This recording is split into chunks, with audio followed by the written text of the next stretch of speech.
Hi, I'm Angela Cruz. I'm going to read a brief essay that I wrote while I was at Lesley doing my MFA. It's called Roostoff.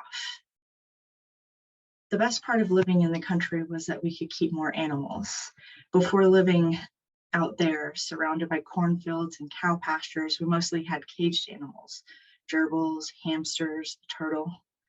Living outside the city limits opened the possibilities for us, starting with large breed dogs and then goats. Out there, Andrew and I spent our time exploring the woods, discovering snakes and nests and chipmunks we could have never found roaming the streets of our previous neighborhood. We had recently moved from Mooresville to a tiny town called Mount Olla just before I started the 6th grade. The middle school still offered spankings with a wooden paddle as a form of punishment, and I would later obtain my hunter safety license complete with shooting skeet as part of physical education. My science teacher, Mr. Pierce, introduced me to ferrets and chinchillas, which were automatically cooler than a hamster or a gerbil because they were more active and larger.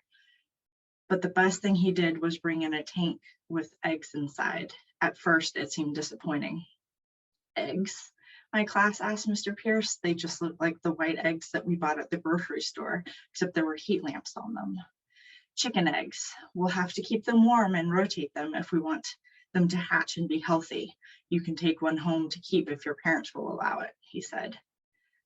I became consumed with the eggs over the next couple of weeks. I begged my parents to let me take one home, and when my dad said yes, I worked with him in the yard to prepare a coop-like house for my future chicken.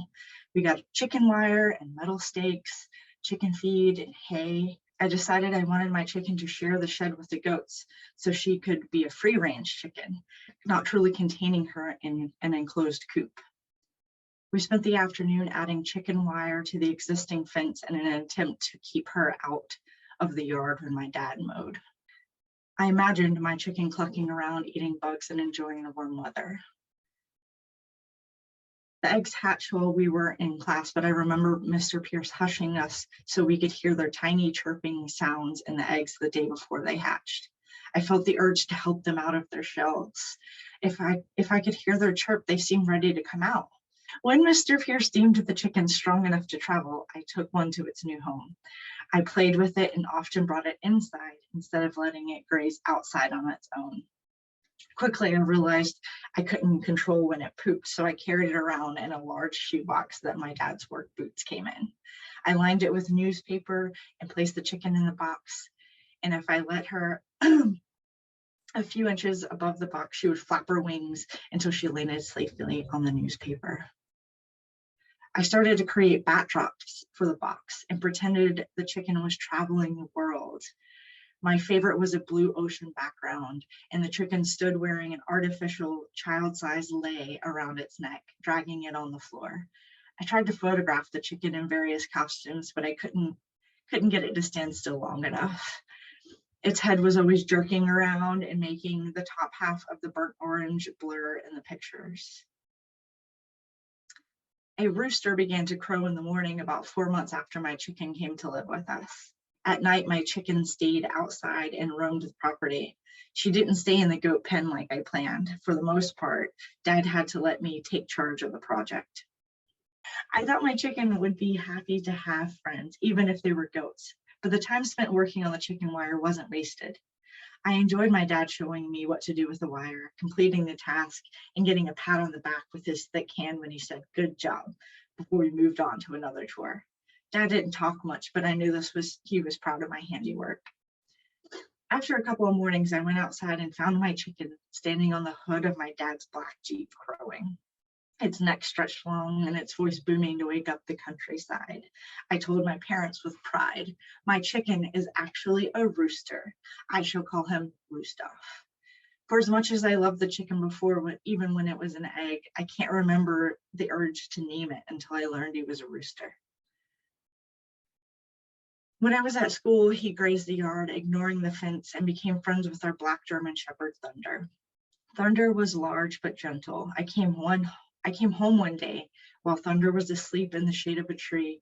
Roostoff strutted across Thunder's back with confidence. Soon, Roostoff became less willing to stay in the shoebox when I took him inside to play dress up for photo shoots. I decided he needed friends of his own species. I thought he was acting out due to loneliness.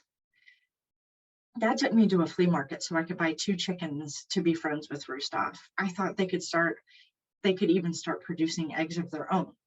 I could start selling farm fresh eggs along with the rabbits and goats that my dad had been selling in recent months. I chose an all-white chicken and a light brown chicken. Roostoff had darker feathers than the 2 hens I purchased. The hens were stout and seemingly submissive, while Roostoff stood tall and confident in our yard. The 3 birds spent the afternoon strutting around the yard, and I watched them from a blanket in the grass. They didn't seem to notice me at all. The next morning, I went down to the pen to spread chicken feed when I saw white feathers everywhere. When I heard 2 roosters crowing, my heart sank. I found the white hen shaking in the corner of the goat shed, all the feathers ripped from her back. It blazed raw and red. "Oh, my sweet chick, I'm so sorry. I'm so sorry," I kept whispering as I tried to corner her so I could take her away from the crowing roosters.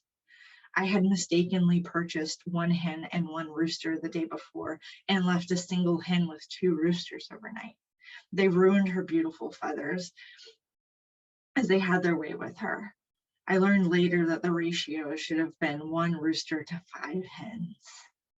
I scooped her up and carried her into the garage, tears streaming down my face as I looked at her bleeding back. She did not struggle. I could tell she was exhausted. I used an old cage from one of my many stints with keeping rodents as pets and filled the bottom of hay with hay and feed. I placed her inside with a bowl of water and looked at her back. I kept telling her how sorry I was. I separated the hen for a couple of weeks while she healed. A fox or maybe a cat ended the life of the second rooster. Luckily, I was not the one to discover his remains. My brother and dad took care of it. Once the white hen had feathers growing on her back again, my dad sold her, and it was back to just Roostoff owning the yard with Thunder. Although I loved Roostoff, I didn't take him inside or dress him up after I saw what he did to the white hen. He also started to take roost on the hood of the cars more often, which infuriated my dad. That rooster is scratching the paint on the cars. Roostoff doesn't know any better, Dad. He's just doing what roosters do. If I catch him doing it again, he warned, and I knew what that meant. People didn't buy roosters. It was just easier to shoot them if he became an annoyance. Roostoff won't do it again, I promised, with no idea how I can make him stop. I tried getting up to feed Roostoff before he crowed to deter him from making his way towards the cars with his claws. No matter how early I seemed to get up, Roostoff was already landing on the hood, digging in his claws and stretching out to crow. I shooed him off the hood and spread the feed down at the goat shed, hoping Dad wouldn't notice the accumulation of tiny marks all over, but eventually he did. "That fucking rooster," I heard my dad bellow one morning as he slammed the door to go back inside where the rifle was waiting. I ran to find Roostoff. I picked him up, which he didn't like anymore since I stopped taking him inside, and I ran to the opposite side of our property, into the woods, as far as I could get him away from my father and his rifle. I put him down, and Roostoff shook his feathers to rearrange them. He continued to move his head in jerky motions, looking at me and then looking at the ground for food. "Please stay here, just till Dad calms down," I begged. Roostoff pecked at the ground and then took a few steps. "Don't move," I hissed, and then ran back to the house into my bedroom and curled up in bed. I didn't hear a gunshot, but I never saw Roostoff again.